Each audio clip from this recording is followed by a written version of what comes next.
Welcome to the Wayne Bennett Podcast, celebrating West Virginia's people, places, and the culture of Southern Appalachia. Now here's your host, Wayne Bennett. Welcome to Wayne Bennett's Podcast. My name is Wayne Bennett, and this is episode 68. I'd like to give a shout out to Matt Mullins and the Bring Downs, and these guys are really good. They play a little Appalachian rock and country, and Matt is instrumental in getting the Bill Withers Festival. He is raising money to get a statue put downtown of Bill Withers, a native of Raleigh County, and it did quite well, and Matt did a real good job this year, and hopefully this will be an annual thing and catch on really big time. But shout out to Matt Mullins and the Bring Downs.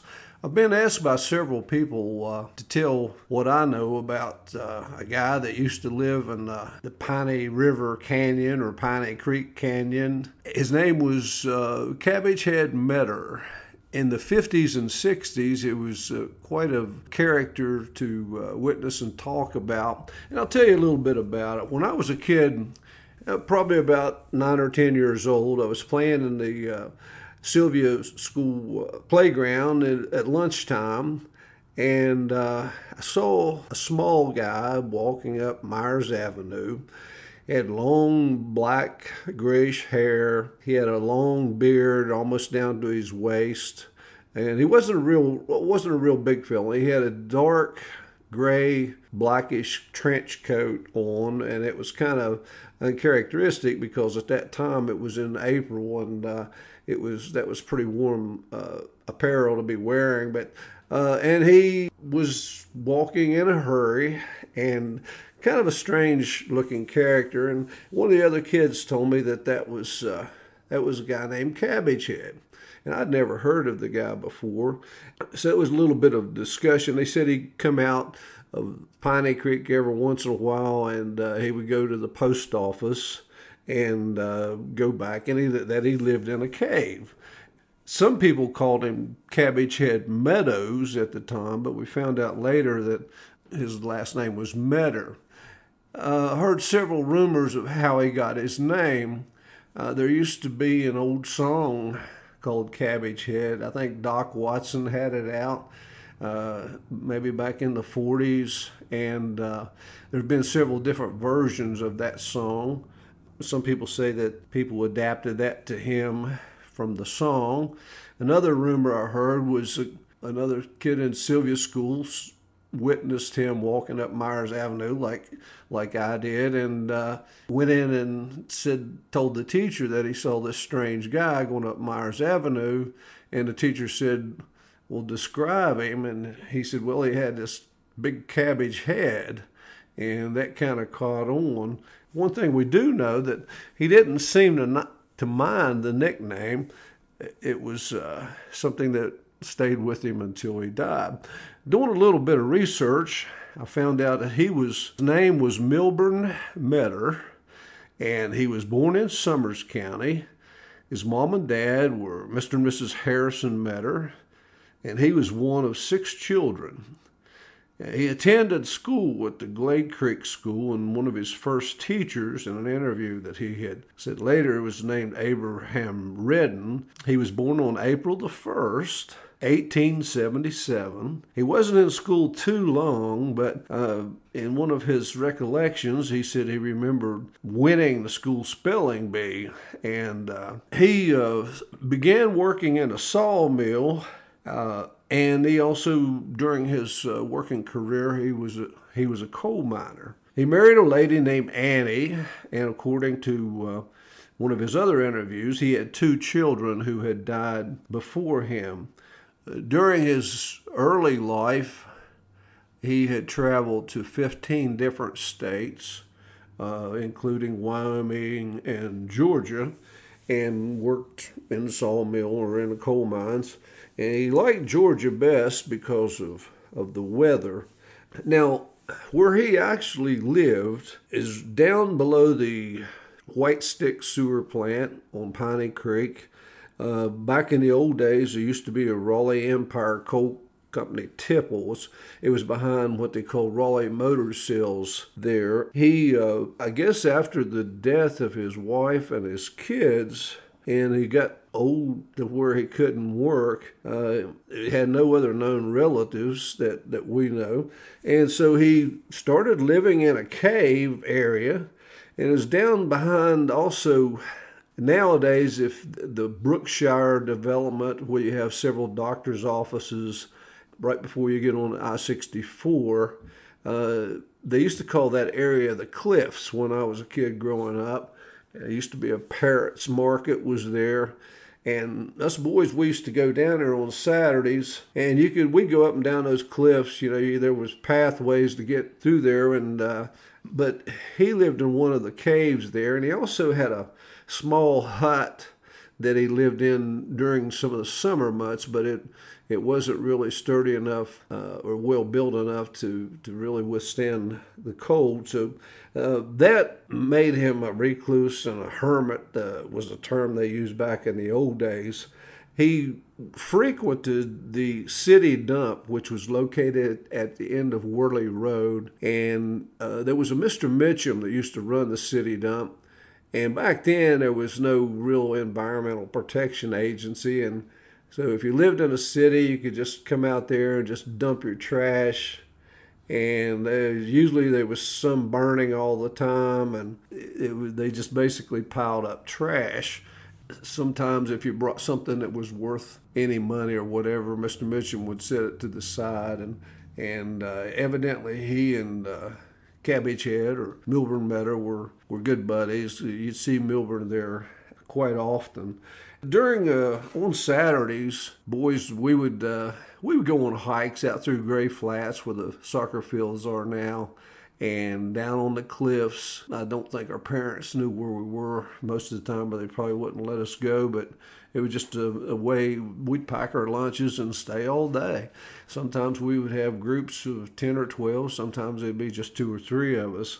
Every once in a while, you would run into Cabbagehead if you're around the cliff area. The one time that I actually got to see him up close, the boys were supposed to meet at Parrots Market, and we were going to go down around the cliff area, and nobody showed up. I was about 10 years old, and nobody showed up, and this was around 1960, 59 or 60, and so there was just me and a boy named Kenny Meador, and no relation. But Kenny had spent a lot of time down in that area, and he actually was one of the few boys that Cabbagehead liked or was friends to. And so, being only 2 of us, I asked Kenny, I said, well, let's go down and see if we can find Cabbagehead. And so we went down, went into the cave area. I stood more at the entrance. It wasn't a real deep cave, but it's a place that he basically called home. And Kenny was talking to him, and Kenny had taken some candy and gave to him, and like I said, he was real friendly with Kenny. But Kenny asked him while we were there, how come you're living in a cave? I mean, how come you're kind of hiding out? How come you stay in the woods? And he said that the Catholics were after him. That's who he was hiding from, and he didn't elaborate too much on where that came from.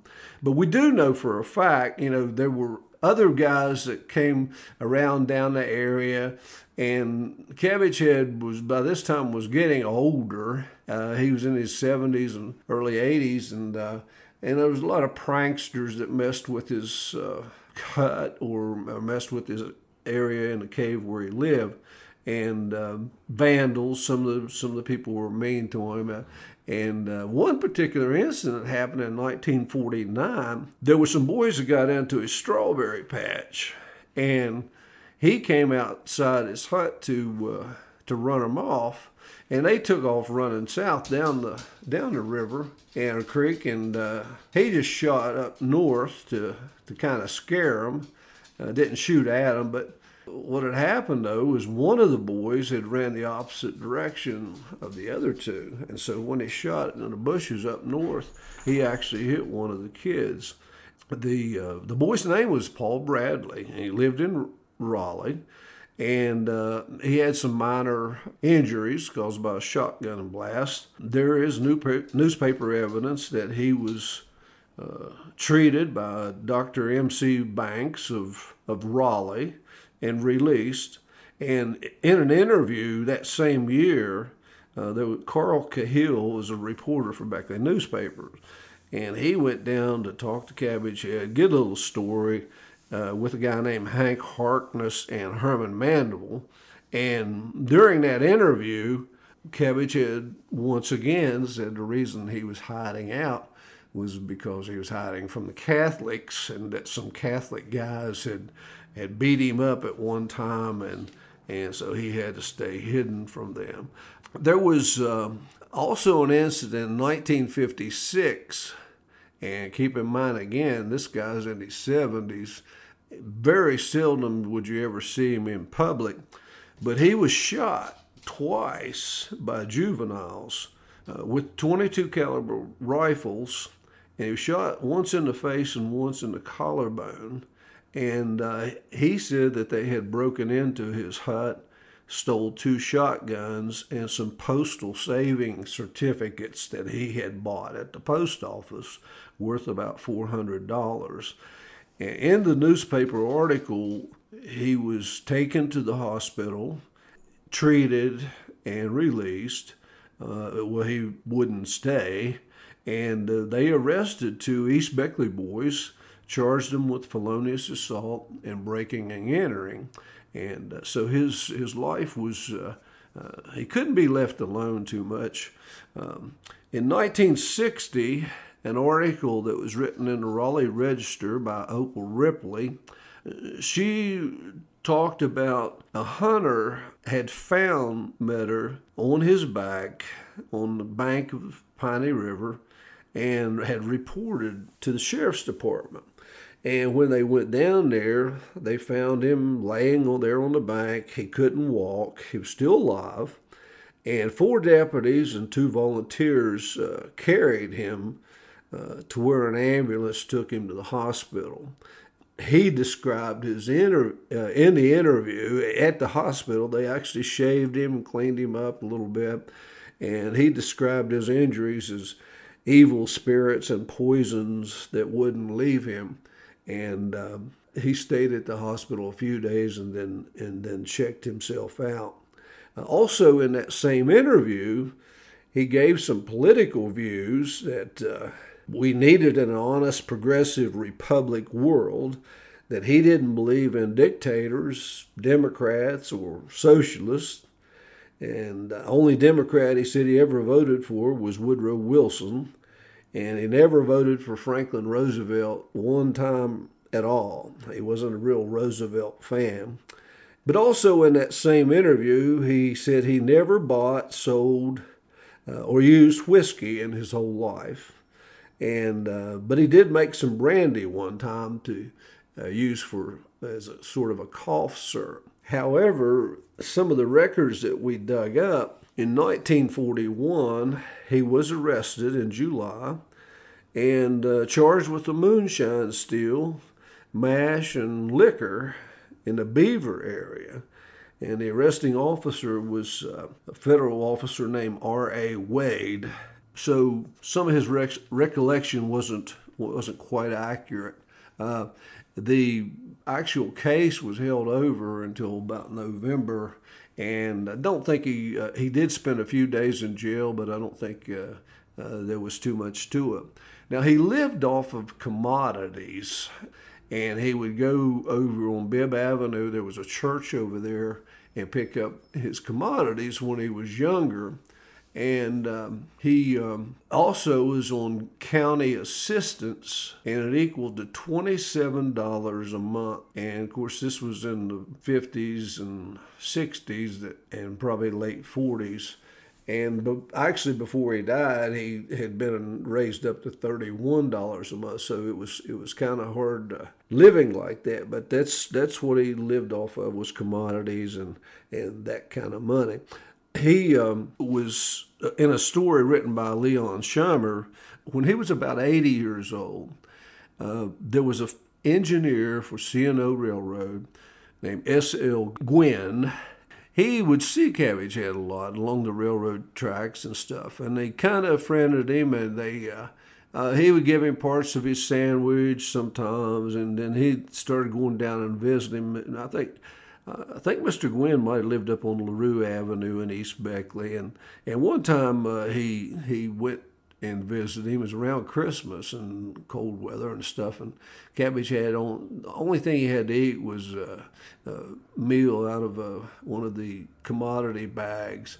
And so Mr. Gwynn went home, and his wife cooked the chicken, and they took it down to him, and had a pretty nice Christmas dinner.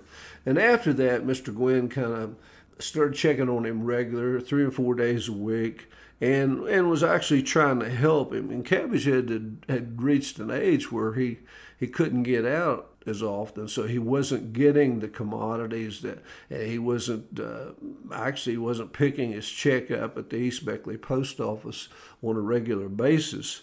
He was really suffering. So Mr. Gwynn and his wife kind of adopted him, made sure that he had food. They would check 3 or 4 days. Well, Mr. Gwynn went to the welfare department, and they came down and checked out the situation. And they actually found him a house on Johnstown Road, but he wouldn't move into it. He said there was too many people and too much noise going on, so he would not move into it. But the welfare department gave Mr. Gwynn sort of custodial rights, and so he could pick up Cabbagehead's checks and pick up his commodities and deliver them to him. During this time also, Mr. Gwynn helped find a small trailer, kind of we would probably call it an RV now. He bought this trailer for $40. He found it at Midway, and they moved the trailer down there close to where the cave entrance was. Cabbagehead moved into the trailer. He didn't really want to at first. He was a little hesitant about that, but they finally convinced him. And there was a couple other guys helped set it up. Clayton Hara and Raymond Richards were kind enough to cut some firewood for Cabbagehead and kind of set the trailer. Well, once he took to it, that's where he spent his last years of his life. On October the 21st, 1964, Mr. Gwynn had gone down to check on him, and he knocked on the door, and he couldn't get, nobody answered. And so he broke into the trailer, and Cabbagehead was kind of laying across the bed, and he had passed away. He was 87 years old. Inside the trailer, there was 3 $100, what they called government express certificates, where he had saved his money to pay for his funeral. And Rosen Quessenberry had the funeral on October the 23rd. And a fellow by the name of B.L. Moss officiated, and they buried Cabbagehead at Sunset Memorial Park. He was a guy that had spent most of his life living in a cave or living in a recluse situation. And here we are, many years later, 60 plus years later, and still discussing the guy. And he was an interesting fella. You kind of think about it, well, he probably was schizophrenic or paranoid or something like that. And that may have been true, but it may have not been someone we would feel sorry for. He called his own shots.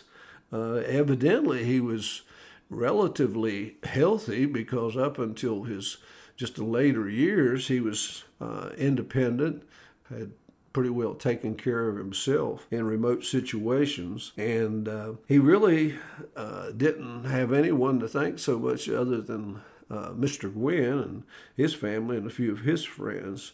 And we don't know what his relationship with the Creator obviously was, but we do know he wasn't Catholic. I'm sure a lot of you have stories or have heard rumors about his situation. But here's a guy who wanted to live out away from people, and even then sometimes he became a victim. People wouldn't leave him alone because he was a little different, but wasn't that bad of a life. If you have any stories you want to share, you look up Wayne Bennett's podcast on Facebook, and we'd love the stories of Milburn Cabbagehead Meador. And if you have a story, we'd like to hear it too. You can contact me at awbennett50@gmail.com. And we're going to leave you with a song, one of the original songs of that era, called Cabbagehead. And until next time, God bless you.